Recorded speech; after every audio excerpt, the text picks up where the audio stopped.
It's coffee time! So, referencing yesterday's video, number one, I woke up without a headache this morning, thank goodness, and the cats let me sleep straight through the night, which was so sweet of them. I was elated. I was like, oh, thank goodness. Oh, thank you. Didn't have to wake up at like 4 in the morning to you being like, hey, are we playing fetch right now? And I'm like, nope, we're not. Number two is that pretty much all of you suggested that it was either a sinus headache or a stress headache. And I don't know why it would be a stress headache because I'm not mentally stressed out right now at all. And I've also been drinking a lot of water and sleeping plenty, which are the other things that can cause stress headaches. So I don't think that it's that. I'm curious about the sinus headache, but I had my first one when I was in Seattle and my second one while I was here. So I'm like, what would I have been? Because are sinus headaches caused by anything other than allergies? Or just like congestion, right? I don't know. I guess I associate them with allergies because when my mom and dad get them, it's because of allergies. My dad gets migraines sometimes too. But I don't know that I've ever had a legitimate migraine because from the way that people describe them, like bad migraines, it's like you can't even open your eyes, all light makes you want to die. Like I've never had anything like that. I've been able to like function with pretty much every headache I've ever had. But those ones, the one that I had last night and the one that I had in Seattle are like the first ones that I've had that made me feel sick. Like I did not feel like I could function as a normal person completely. Like I could walk and I could have a conversation, but I couldn't pretend to look normal. You know, everybody was like, God, you look really sick. And I was like, no. But yeah, so today woke up without a headache. Yeah. And then got up and did some Dead Space with Jesse. And then I went to Angie Viper's place and altered my bridesmaid dress, which I'm very excited about because, again, I was like not a last minute, but like a late addition to the wedding party that I'm going to be part of. And so I went in there, I got my dress from David's Bridal, and then I asked them whether or not they would be able to do the alterations in time, like before I would be leaving, not necessarily before the wedding. And they were like, oh yeah, sure. And then they wound up calling me back and being like, you know, I don't think that we're going to be able to do this in time. And so I called up Angie and I was like, have you ever altered a dress before, like a bridesmaid's dress? And she was like, I could do that. I could do that really easily. And I was like, really? Because that would be amazing. So I wound up taking this dress over to her and she did it in like a few hours, like 3 hours. We just sat and watched Power Rangers and Say Yes to the Dress, and she just like altered this dress for me and now I have it. I'm just like, oh my gosh, you are so beautiful.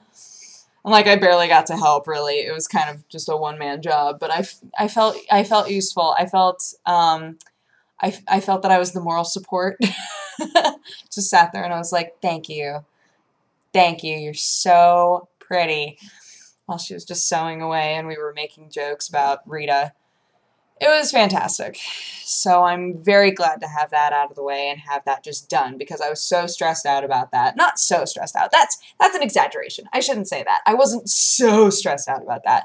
But it was on my mind a little bit. Like, what if this dress isn't done in time? So, yeah, I'm very glad to have that done so that I don't have to worry about that. And then I went to see Riddick, and I have positive and negative feelings about it, which makes me sad because I love the Riddick movies so much. I wanted to be able to just give it a 10 out of 10 and be like, yes, best ever, fantastic. But I had like some pretty significant issues with it. Well, I enjoyed it, but I like, So I'm gonna do a review on that. And that was my day. That was my day. Oh, I had a phone call with my mommy too. My mom and I, we chit-chatted about all the things, and that was very fun. Yeah, did I tell you guys about the I wish that I could show it to you, but it's mounted. The iron like wall mount debacle? I don't think I did because it happened yesterday, and by the time I made my coffee video yesterday, my head was exploding. So I got a mount for the wall. This actually came to me when I was in my hotel in Seattle because I was going to be buying an ironing board and an iron because I've never owned them before, but for whatever reason, since I've moved here, I can't, like, nothing stays looking good.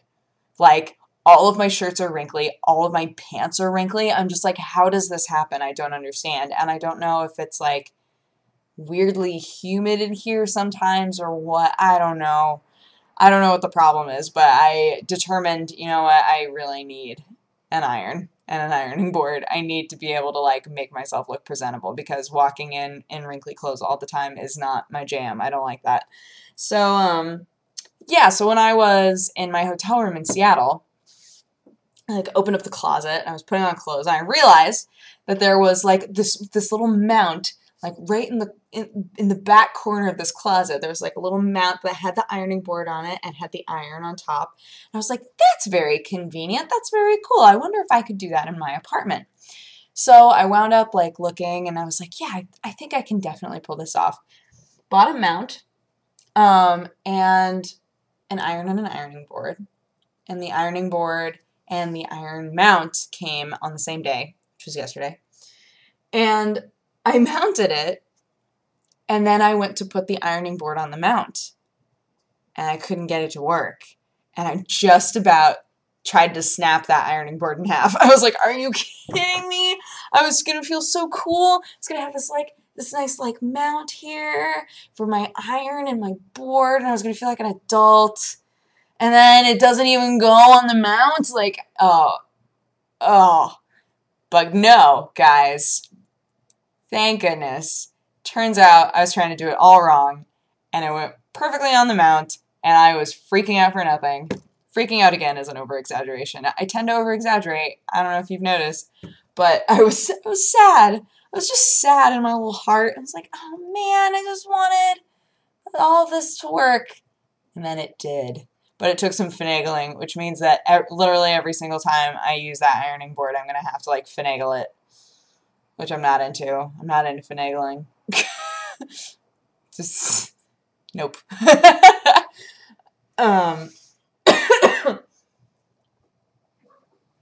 Oh, what you doing? Hi, honey. But, yeah, I got that done. The iron still hasn't shown up yet, though. Oh, well.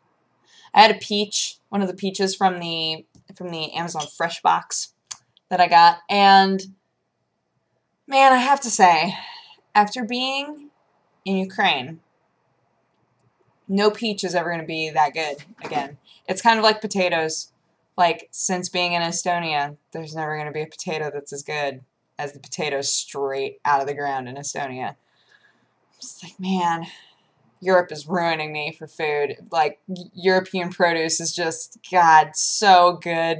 Like, certain things in certain countries are so good.